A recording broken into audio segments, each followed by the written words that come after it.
The class. We are reading today from Bhagavad Gita, chapter 18, text 32. Adharmam dharmam itiya manyate tamasavritha sarvarthan viparitams cha buddhi sapatamasi. Translation Srila Prabhupada ki Jai. That understanding which considers irreligion to be religion and religion to be irreligion under the spell of illusion and darkness and strives always in the wrong direction, O Partha, is in the mode of ignorance.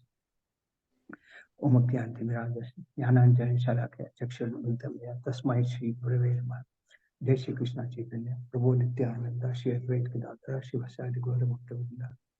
Hare Krishna, Krishna Krishna, Hare Hare, Hare Rama, Ram Ram, Hare Hare.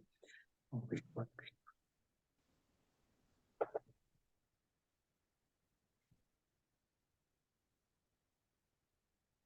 Hare Krishna.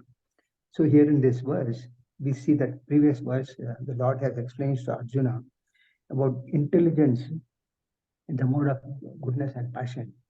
And in this verse, there's mention about the intelligence that is there in the mode of ignorance. In the purport and the translation, it's mentioned that those who consider irreligion to be religion and religion to be irreligion, their intelligence is considered to be in the mode of ignorance. We'll take some examples. One example is that from the Vedic scriptures, we find that what is religion? Religion means actually to attain love of God. It's not a particular faith. But generally, most of the people think that religion means it is Hinduism or Christianity and so forth, which is not so. Some section of people, they consider that religion means worship of all gods. That means they consider demigods and worship of Krishna also on one platform or as the same, which is not religion. The Shastras, the scriptures explain that there is only one worshipable personality, and that is the Supreme Personality of God, the head Lord Krishna, and all others are demigods who are there to assist the Lord in his pastimes. So some also say that work is worship, which is also wrong. There is nothing called worshipping work. So these are all religious principles that are not described in the scriptures. And religious principles basically emanate from the scriptures themselves, Dharmam tu Sakshat Bhagavad Panitam. Anything that is called in the name of religion, which is not there mentioned in the Vedic scriptures, is irreligion. So this is some example. Then some people worship wrong personalities. For example, sports persons, film actors, politicians. And of late, I saw some article where somebody worshipped even Ravana in their village because they thought that worshipping Ravana in their village was very auspicious. So they installed a murti of Ravana. So these are all called not against religious principles, they are irreligion. Then sometimes men in ignorance, whose intelligence is in ignorance, they also understand the great soul to be a common man. Some say that even Krishna is a common man. Krishna is the Supreme Personality of Godhead. So in Bhagavad Gita himself, the Lord explains to Arjuna that people of poor intelligence, they consider the Lord Krishna to be an normal human being when he appears to perform his pastimes in this material world, which is not so. So even if he appears in the form of a human being, he continues to be the Supreme Personality of Godhead. And he doesn't come in a material manifested body like us. We are all conditioned souls. Krishna doesn't appear like a conditioned soul like us. These are all some examples of how religious principles are used by others, the so-called religious principles, as religion, which is not. They are actually the wrong path. Similarly, there are examples of great personalities like corporate leaders or big personalities who are known to be in the popular world. People consider them to be great personalities, but On the other hand, they may be involved in so many monetary scams or other unusual activities, but people take them to be great souls. This is one example of how people consider great souls to be a common person and a common person to be a great man. Then one example as far as truth is concerned is that they think the truth to be untruth and accept untruth as truth. The truth is that we are not this body, we are the spirit soul. But people take care of the body as much as possible to the extent that even up to the time that they leave the body, they want to look young and very beautiful.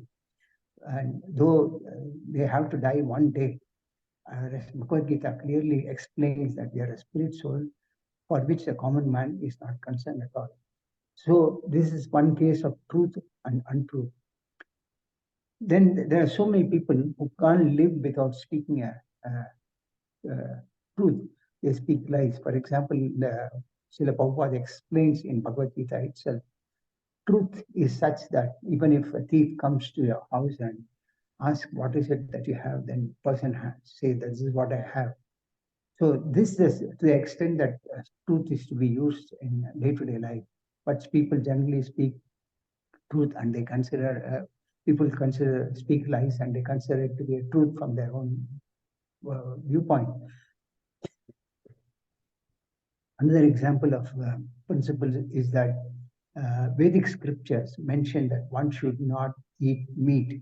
Whereas if you don't eat, people in the outside world, nowadays it's becoming popular in India also, in many parts of India also. Like people consider, if you don't eat meat, they consider that either your body will become very weak or you are not considered a normal person also. They consider you to be an outcast if you don't eat meat or if you don't eat onion and garlic, etc. But scriptures describe these as a mode of ignorance. These are some variations of what is right and what people consider as wrong, and sometimes what people consider as wrong and practice it as right. Another example that is given is about how cow is very dear to the Lord and protection is to be given to the cow in the Vedic scriptures. But many times we see that people in the Western world, particularly, they are used to killing cow, and many times they kill even calf and very abominable things they eat. So, in very exceptional cases where, particularly Kshatriyas, they are used to fighting and they are used to live, practice all these in the jungles, etc. Such cases, eating meat has been permitted, and that too only an ignorant animal like a cow, not a cow, a goat can be killed, but not otherwise. So these are all principles that vary from place to place, and people practice them based on their own whims and fantasies, which are not actually religion or religious principles. Some also say that as long as you are in a temple, you don't involve in these so-called immoral activities, whereas the Vedic scriptures clearly explain that these are against the religious injunctions or religious principles. And some also say that if you are in a pilgrimage, holy place, then one should not indulge in all these practices. But actually, if you look at whether you are staying in a holy place or you are going to a temple, one should not indulge in all these activities. So these are all variations of one's understanding against what is actually mentioned in the scriptures.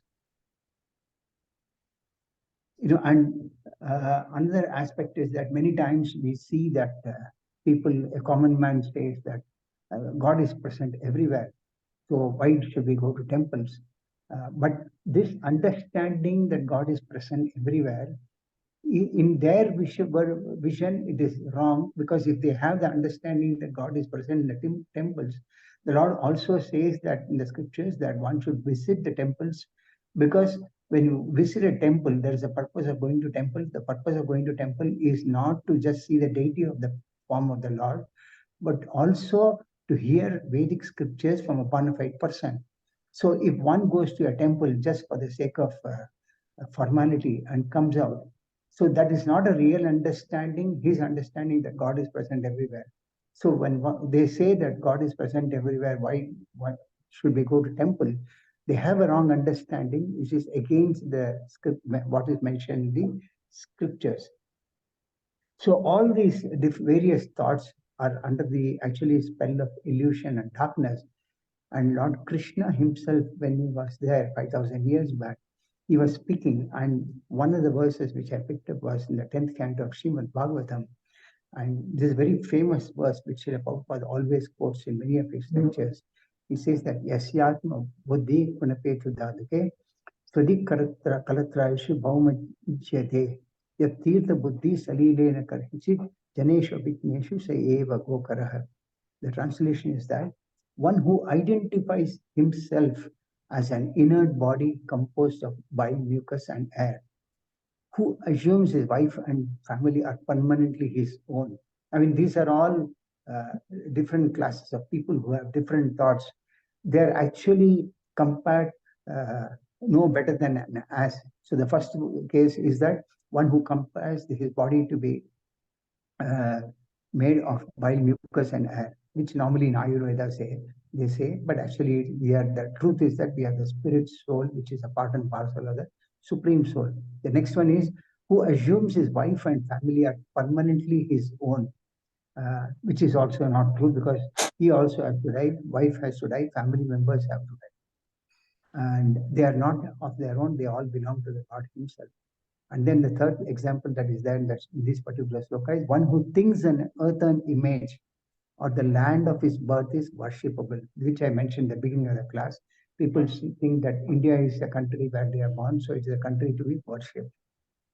Or an image made of earth, which is only the case of the Lord, one can worship that murti form or the deity form. Or the last case that is given is that who sees a place of pilgrimage as merely a water there, but who never identifies himself with. That means one who sees a holy place, Tirtha is a holy place which is meant for purification of the contamination of our sinful existence. But one who never identifies with or feels kinship with or worships or even visits those who are wise in spiritual truth, such a person is no better than an ass. That means one who does not identify himself with a spiritual personality or feels close to a spiritual personality or worships a pure devotee of the Lord or even visits those who are wise in spiritual understanding. So such a person is no better than an ass. So there is a very valid example given in the scriptures. So which is the various examples I gave in the form of those who worshipped sports personalities, political personalities, etc. They are all in the mode of darkness or ignorance. So that what they consider as religion is actually irreligion, and what they think is real religion is actually religion. So they do exactly the wrong path, and their intelligence is in the mode of ignorance. So I had this much to speak on the subject today. So for the next 1 minute or 2 minutes, I can take any questions or any comments if you have on the subject for the day.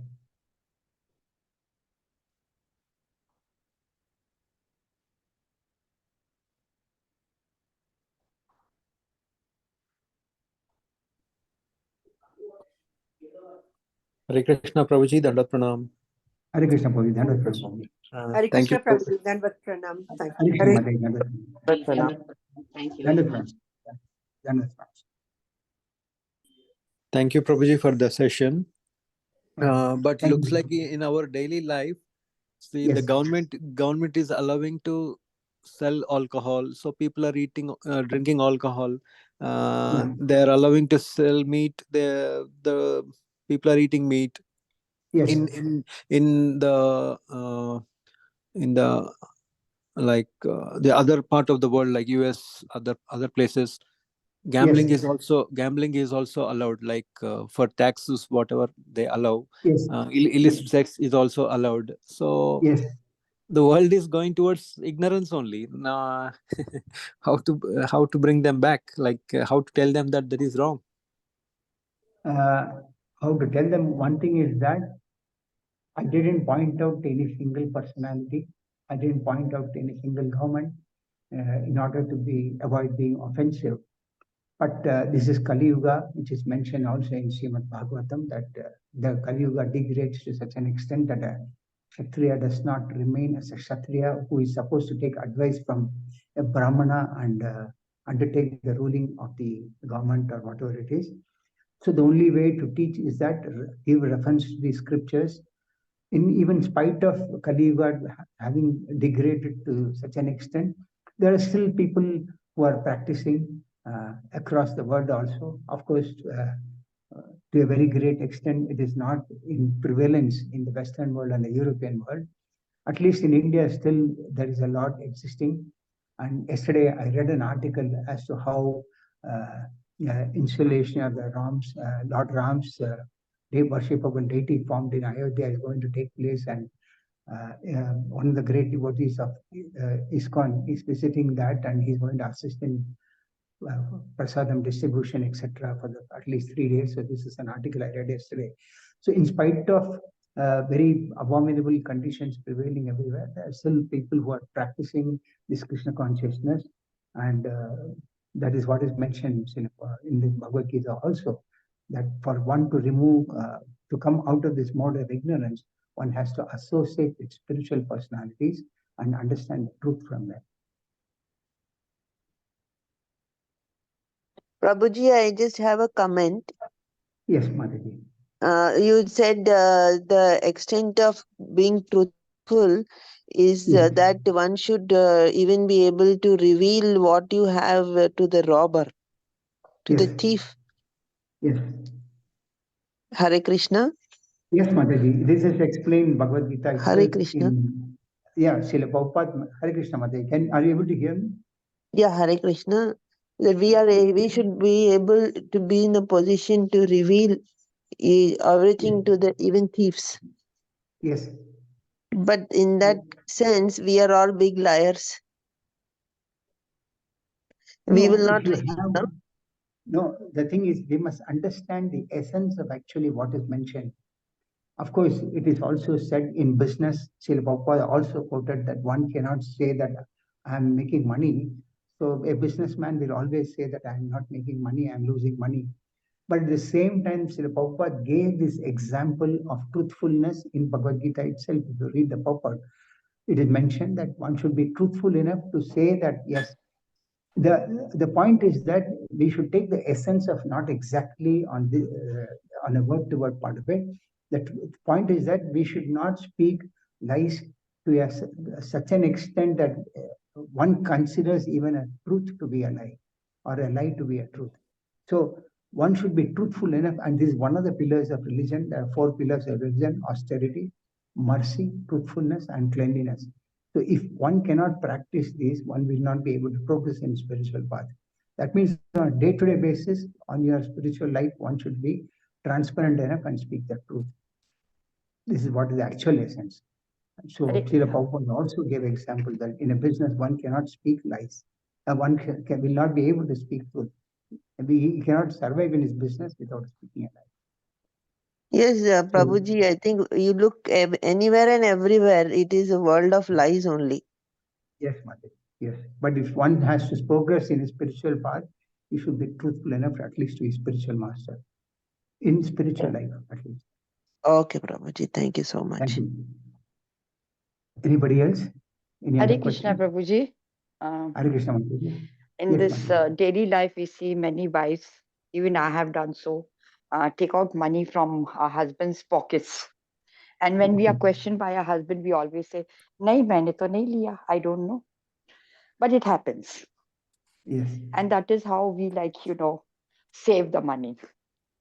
Thinking it will, it will save us from a bad time. So, Prabhuji, Yes. is this right or this is wrong? Or is it a religion? What is it? If We are something speaking is that done, if something is done in a right understanding, it cannot be called as a lie. I don't want to dwell into that and define on this particular instance.